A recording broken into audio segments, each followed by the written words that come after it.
Pope Francis says his predecessor Benedict XVI is very ill and asks the faithful to pray for him. Mounting tensions in Kosovo as ethnic Serbs block the streets of Mitrovica. Kosovo says Serbia is trying to create a pretext for armed intervention. Heavy fighting continues on Ukraine's southern and eastern front line, but President Zelensky says his country will not give up. An Iranian man has died after throwing himself off a bridge in the French city of Lyon, protesting Tehran's crackdown on women-led protests across the country. Pope Francis says his predecessor at the Vatican, Benedict XVI, is very ill and has asked the faithful to pray for him. Francis made the announcement at the end of an hour-long audience at the Vatican, but didn't elaborate on Benedict's condition. I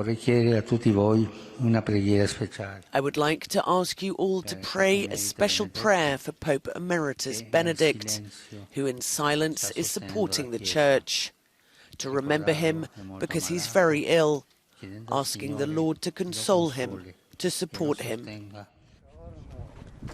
The 95-year-old former pontiff retired in 2013, the first pope to resign in 600 years. He lives in a convent on Vatican grounds and has become increasingly frail in recent years. A Vatican spokesperson had no further details.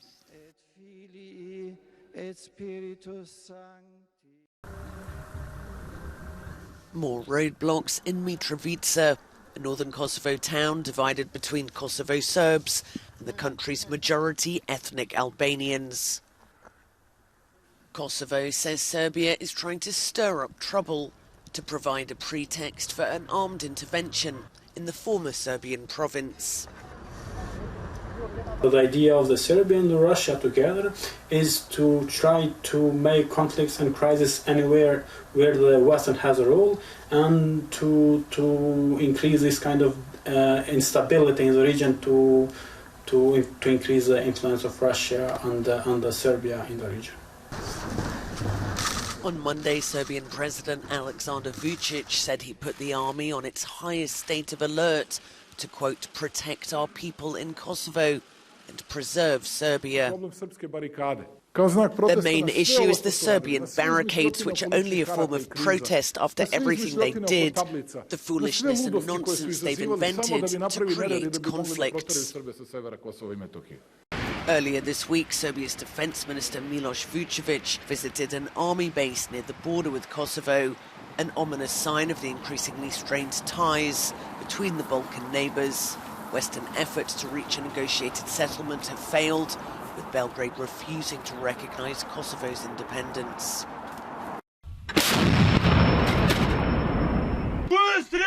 At least one person has died and 5 others were injured after Moscow's forces shelled the town of Oleski in southern Ukraine. The attack comes a day after Russia's Foreign Minister Sergei Lavrov said Kyiv must accept its demands or else suffer defeat on the battlefield. But Ukrainian President Volodymyr Zelensky says his troops and his people will stand firm.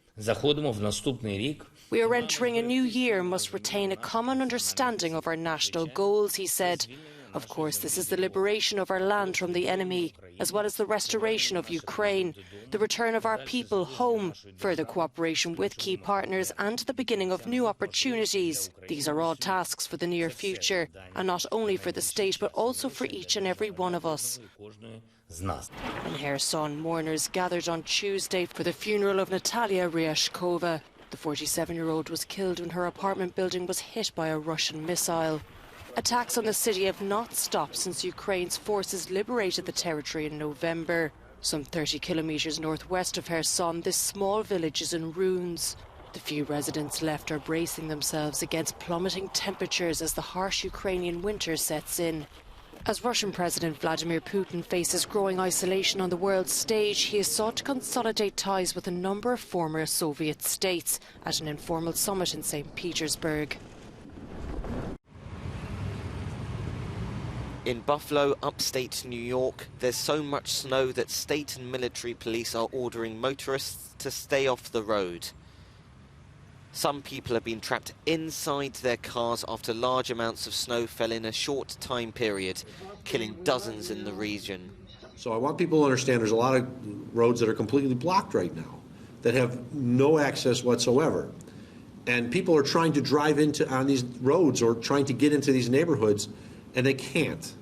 Please, please, you heard the mayor beg, I'm begging, stay home. Authorities have cancelled more than 10,000 flights in just a few days. Southwest Airlines has been much more affected than other American companies by the historic winter storm gripping North America. Many are directing their ire over missed Christmas trips to the company. A huge swathe of the US has been affected, from the Canadian border to here in Chicago, all the way down to Texas. More than 100 million people are battling freezing temperatures and disruption these last few days.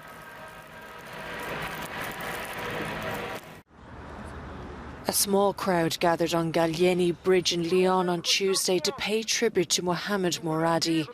Police say the Iranian national took his own life by throwing himself into the Rhone River. Mourners laid candles and roses on the edge of the bridge, while some participants chanted "Woman, Life, Freedom," the slogan uniting demonstrators around the world following Tehran's violent crackdown on Iran's woman-led protests. Before he died, Moradi posted a video on Facebook saying he hoped his death would raise awareness of his country's plight. "When you see this video, I will already have died in this river," he said. "This is not a suicide for personal problems. My goal is to draw the attention of European and Western countries to the issue of Iran."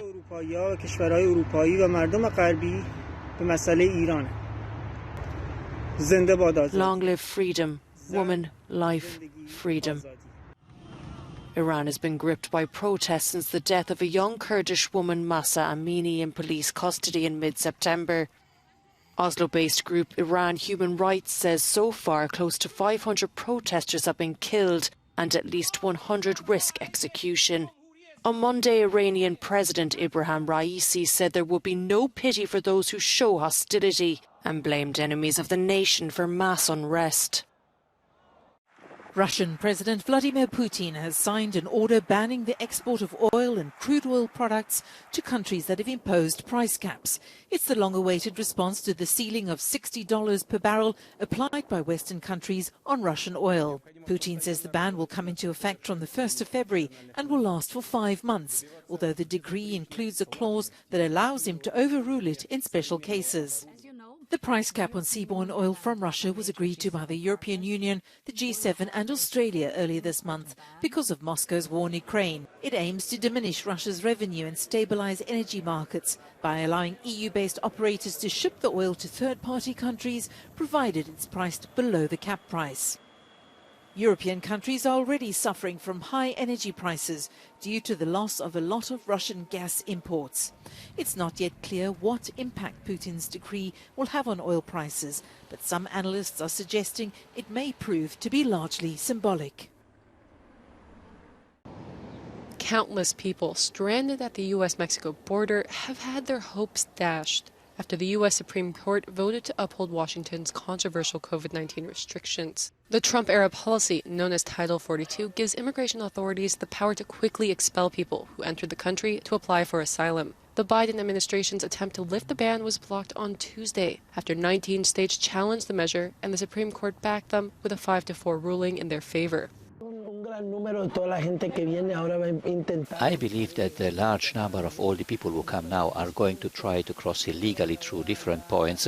I think that it will be more of a migration through mountains, through openings where there is an opportunity to arrive. We still do not have anything concrete. We are waiting for something to happen in these hours. It will be time to cross illegally. With the news we just received, our hopes are down, but we place our faith in God. The policy will remain in place until the Supreme Court hears arguments in February, and it won't make its final decision until the spring, keeping tens of thousands of people in limbo on the border for months to come.